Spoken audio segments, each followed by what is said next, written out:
Nah, pada kesempatan kali ini, kami dari kelompok 7 sedang berada di Kelenteng Pohuwakong yang berlokasi di Ampenan, Kota Mataram, Nusa Tenggara Barat. Pada video kali ini, kami akan melakukan eksplorasi geometri pada bangunan bersejarah dan membuktikan beberapa bentuk geometri menggunakan konsep serta teorema yang telah kami pelajari pada mata kuliah geometri. Kelenteng Pohuwakong merupakan salah satu bangunan bersejarah tertua di Mataram. Dibangun sejak tahun 1804 oleh komunitas Tionghoa setempat, dan hingga kini tetap menjadi pusat ibadah sekaligus pelestarian budaya. Selain fungsinya sebagai tempat peribadatan, Kelenteng Pohuwakong juga memiliki nilai arsitektur yang khas. Bangunan ini dirancang dengan simetri, ornamen yang rapi, dan proporsi yang teratur yang mencerminkan keseimbangan antara estetika dan fungsi.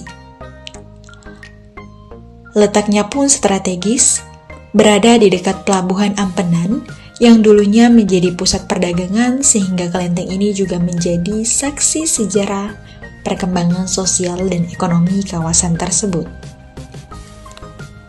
Setiap sudut kelenteng memiliki cerita dan detail visual yang menarik, mulai dari pintu-pintu besar, jendela, hingga ornamen lengkung dan pilar-pilarnya. Bentuk-bentuk bangunan ini tidak hanya estetis, tetapi juga menunjukkan keteraturan dan struktur yang bisa kita pelajari secara ilmiah. Melalui video ini, kita akan mulai mengamati bentuk-bentuk geometri yang terdapat di kelenteng dan menelusuri apakah bangun-bangun tersebut benar-benar sesuai dengan konsep matematika yang telah kita pelajari.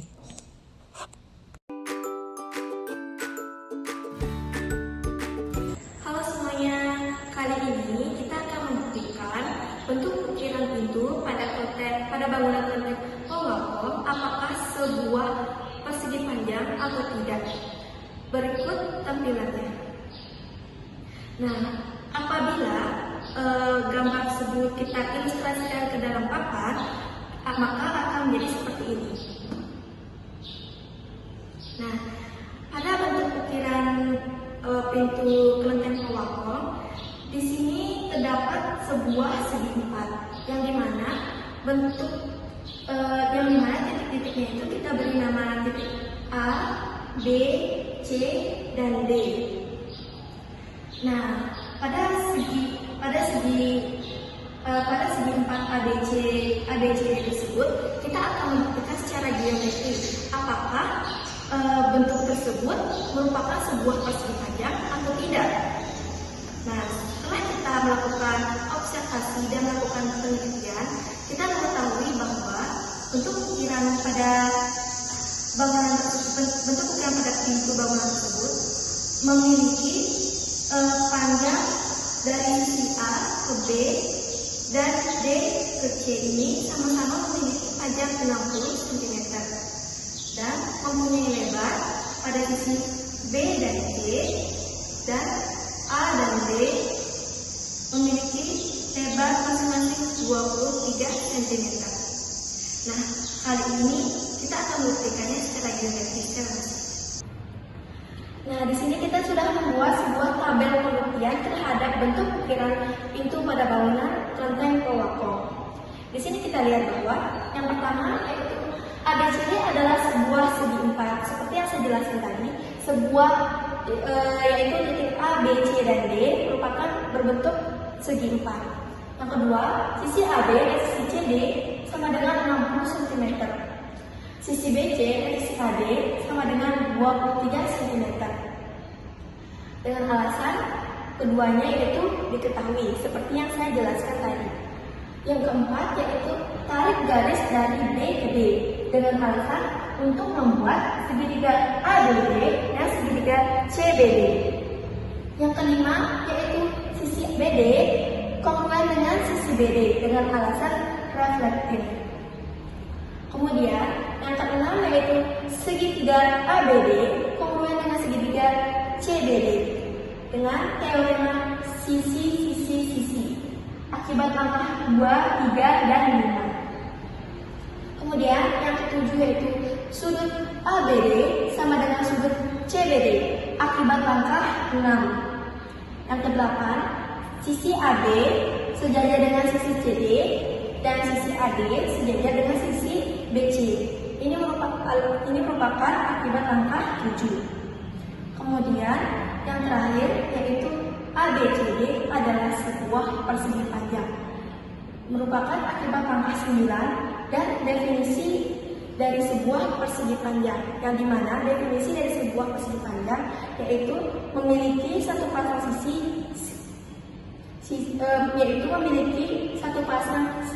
sisi-sisi yang sejajar.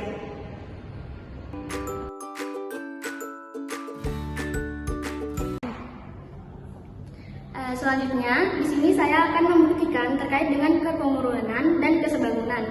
Nah, kemarin sudah kita lihat pada ukiran pada pintu kelenteng Pohuwakong itu terdapat dua persegi panjang, seperti pada gambar ini. Nah, jika gambar ini kita ilustrasikan ke papan, maka akan seperti ini. Pada gambar 1, kita misalkan sebagai persegi panjang ABCD dan yang kedua yaitu persegi panjang EFGH, yang dimana AB ini sama dengan CD, sama dengan EF, sama dengan GH, dan AC ini sama dengan BD, sama dengan EG, sama dengan FH. Dan diagonalnya CB sama dengan GF yaitu 31 cm. Di sini kita ketahui AB yaitu 21 cm. Karena tadi AB sama dengan CD sama dengan EF sama dengan GH, berarti semuanya panjangnya itu 21 cm. Begitu juga dengan yang EG ini kita ketahui panjangnya yaitu 25 cm. Jadi AC sama dengan BD sama dengan EG sama dengan FH yaitu 25 cm. Nah, di sini kita akan membuktikan apakah kedua gambar ini kongruen dan sebangun. Oke, langsung saja ke pembuktiannya.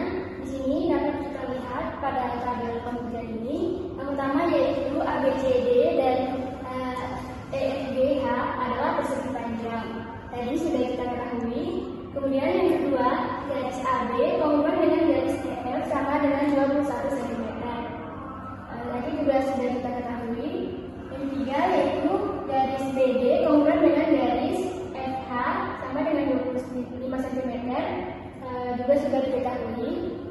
Yang keempat, garis CD kongruen dengan garis GH sama dengan 21 cm. Juga sudah diketahui. Yang kelima, garis AC kongruen dengan garis EG sama dengan 20 cm juga sudah diketahui. Yang keenam, garis CB kongruen dengan garis FG sama dengan 31 cm juga sudah diketahui. Nah, kemudian yang ketujuh yaitu segitiga ABC kongruen dengan segitiga EFG, yang dimana ini akibat dari langkah 2, 6, dan juga 5 serta teorema sisi-sisi. Yang kedelapan yaitu segitiga CDB kongruen dengan segitiga GHF. Ini akibat dari langkah 4, langkah 6, dan juga langkah 3 dengan teorema sisi-sisi. Dan yang ke-9, AB banding EF sama dengan BD banding FH sama dengan CD banding GH sama dengan AC banding EG sama dengan CD banding FG. Nah, ini akibat dari langkah 7 dan 8 tadi, yang dimana sisi yang kongruen pada segitiga yang kongruen. Dan yang ke-10, sudut A sama dengan sudut E, kemudian sudut B sama dengan sudut F, sudut C sama dengan sudut G, dan sudut D sama dengan sudut H sama dengan 90 derajat. Ini akibat dari langkah 1 dan 9 dan akibat sisi yang kongruen, sehingga ABC ini kongruen dengan EFG akibat dari langkah 9 dan 10. Baik, di sini saya akan menjelaskan gambar Yolo yang berbentuk kurva yang akan kita cari apakah kurva tersebut adalah sebuah lingkaran, suatu lingkaran atau tidak. Di sini diketahui AB sama dengan 24 cm dan P adalah sebagai titik potong AB dengan CD. Di sini kita akan buktikan gambar Yolo tersebut apakah lingkaran atau tidak. Nah, di sini sudah ada pembuktian. Yang pertama kita sudah ketahui AB adalah diameter dengan panjang 24 cm. Nah, yang kedua yaitu CD adalah diameter dengan panjangnya juga 24 cm. Nah, P adalah titik potong AB dan CD. Sehingga P membagi AB dan CD menjadi dua segmen yang sama panjang. Nah, di sini yang ketiganya sudah kita ketahui tadi. Yang keempat, PA sama dengan PB, PC sama dengan PD, sama dengan 12 cm. Di sini sesuai dengan langkah 1, 2, dan 3, yaitu setengah diameter dikali dengan 24 sama dengan 12 cm.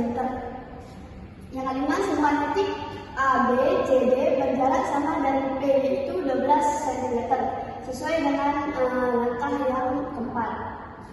Yang keenam, jika sejumlah titik pada suatu kurva berjarak sama dari suatu titik P, maka kurva tersebut adalah himpunan titik-titik yang berjarak konstan dari P. Ini sesuai dengan langkah yang kelima dan definisi himpunan titik yang berjarak tetap, yaitu definisi lingkaran. Yang ketujuh, himpunan titik berjarak tetap atau R sebagai jari-jari dari suatu titik P adalah lingkaran yang berpusat di titik P dengan jari-jari R. Di sini sesuai dengan langkah 5, 6 serta definisi dari lingkaran. Nah, dari hasil tadi kita simpulkan bahwa gambar tersebut merupakan lingkaran sesuai dengan langkah 5, 6, dan 7 serta definisi dari lingkaran.